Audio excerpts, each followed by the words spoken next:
कि धरने के बहाने से किसे किसे धरना है, धरने वाला ये समझाने लग गया है। तो नेताओं का अभिनय देख कर अभिनेता अपनी कला पे शर्माने लग गया है, अपनी कला पे शर्माने लग गया है। गुरु गुरु बोल कर के शुरू हुआ था यार, अब राजनीति आजमाने लग गया है। ताली ठोकने वाले ने कैसी ताल ठोकी है कि खुद ठुक ठाक के ठिकाने लग गया है, खुद ठुक ठाक के ठिकाने लग गया है, खुद ठुक ठाक के ठिकाने लग गया है। जनता के अरमानों की जो रखवाली करे चैन, उन्हें एक ना अनेक दिए जाएंगे। जो बुलंदी नेताओं में इरादों की अगर होगी, वैरियों के द्वारा घुटने टेक दिए जाएंगे। पर कुर्सियों के लोभ और स्वार्थ की आग में जनता के भाव गर सेक दिए जाएंगे। तो अब दिल्ली दरबार वालों को सचेत करो, ऐसे नेता कुर्सियों से फेंक दिए जाएंगे। ऐसे ने तालियां थोड़ी कम बजाते हैं आप, थोड़ी सी उन्मुक्तता के साथ बजाइए। कि प्रणशाली पृष्ठ पर लिखी है प्रथाएं सारी, कोशिकाएं क्रांति की कहानी बोलती रही। मैं उस क्षेत्र में हूं जहां पर कभी ये पात्र रहा है। बेटियों में क्या नजर आता है और बेटों में क्या नजर आता है, दो सूरतें बता दूं तो फिर स्वागत कीजिएगा इस पागल जवानी का। आप लाख गालियां दें उन बच्चों को जो ढिंचक पूजा को एक रात में मिलियंस व्यूज दे देता है। आप बेशक गालियां दे दें उन युवाओं को जो प्रिया प्रकाश के आंख मारने के सीन पर करोड़ों मिलियंस में व्यूज देकर उसे स्टार एक रात में बना देते हैं। लेकिन कभी शुक्रिया कीजिए उन बच्चों का कि रेलवे स्टेशन पर खड़ी हुई रानू मंडल को एक रात में यही मीडिया, यही देश का युवा स्टार बना देता है। तब मैं बात करना चाहता हूं, निवेदन तब करना चाहता हूं, सुनिएगा कि प्रणशाली पृष्ठ पर लिखी है प्रथाएं सारी, कोशिकाएं क्रांति की कहानी बोलती रही। तो कभी राणा बोले यहाँ, कभी शिवा बोले यहाँ, कभी हाड़ी रानी की निशानी बोलती रही।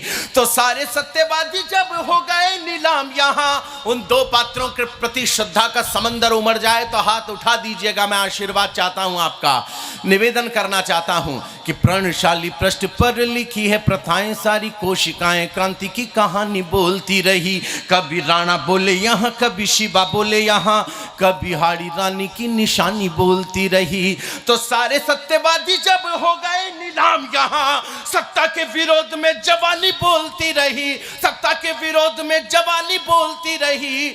और बेटों में भगत सिंह गूंजता रहा है और बेटियों में झांसी वाली रानी बोलती रही। बेटियां, आभार आपका।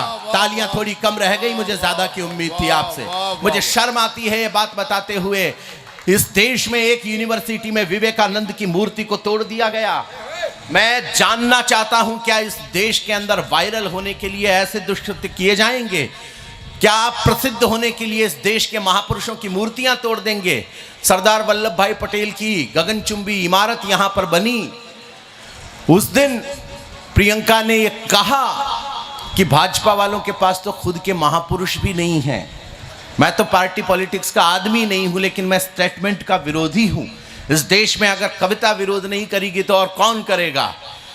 उसने कहा कि भाजपा वालों के तो खुद के महापुरुष भी नहीं है, तो हमारे महापुरुषों से काम चला रहे हैं।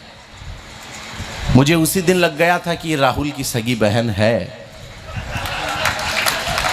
इतनी दिमाग वाली बात वही कर सकती है। लेकिन यहां पर यह कहना चाहता हूं कि एक यूनिवर्सिटी में जब विवेकानंद की मूर्ति को तोड़ दिया गया, तब आपका कलमकार आप लोगों को कसम देता है कि आपकी शिराओं का सुषुप्त रक्त अगर पौरुष की और देशभक्ति की एक नई उबाल न ले ले तो एक ताली इस पूरे मैदान से नहीं चाहिए।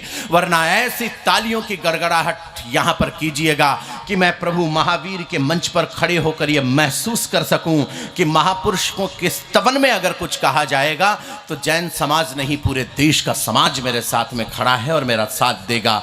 मेरा हीरो वो नहीं है हुजूर जो किरण को बोलते वक्त 3 बार हकलाता है। मेरा हीरो वो भी नहीं है जो समंदर के तटों पर खड़ा होकर अपनी शर्ट को उतार कर फेंक देता है।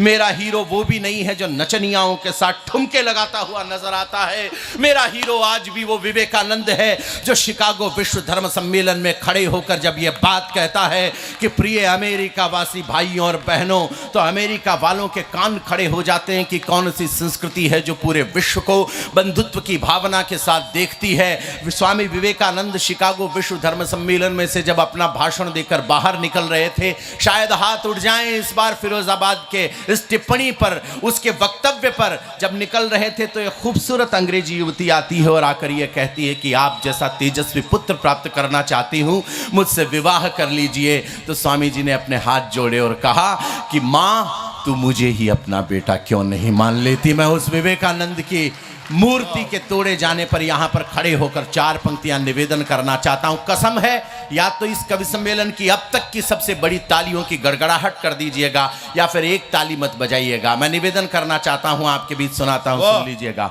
कि प्रथम संबोधन प्रणाम विश्व भावना को प्रज्ञा की प्रथाओं में विवेकानंद जिंदा है। कि प्रथम संबोधन प्रणाम विश्व भावना को प्रज्ञा की प्रथाओं में विवेकानंद जिंदा है। तो एक जहरीला झोंका कर क्या लेगा हमारा, राष्ट्र की हवाओं में विवेकानंद जिंदा है, राष्ट्र की हवाओं में विवेकानंद जिंदा है। तो काफिला कपूतों का करेगा क्रूर कर्म पर, माओ की दुआओं में विवेकानंद जिंदा है, माओ की दुआओं में विवेकानंद जिंदा है। और 10-20 गुंडों का ये दल क्या करेगा जब करोड़ों युवाओं में विवेकानंद जिंदा है। कर आभार आपका, जरा दोनों हाथ ऊपर उठाकर तालियों की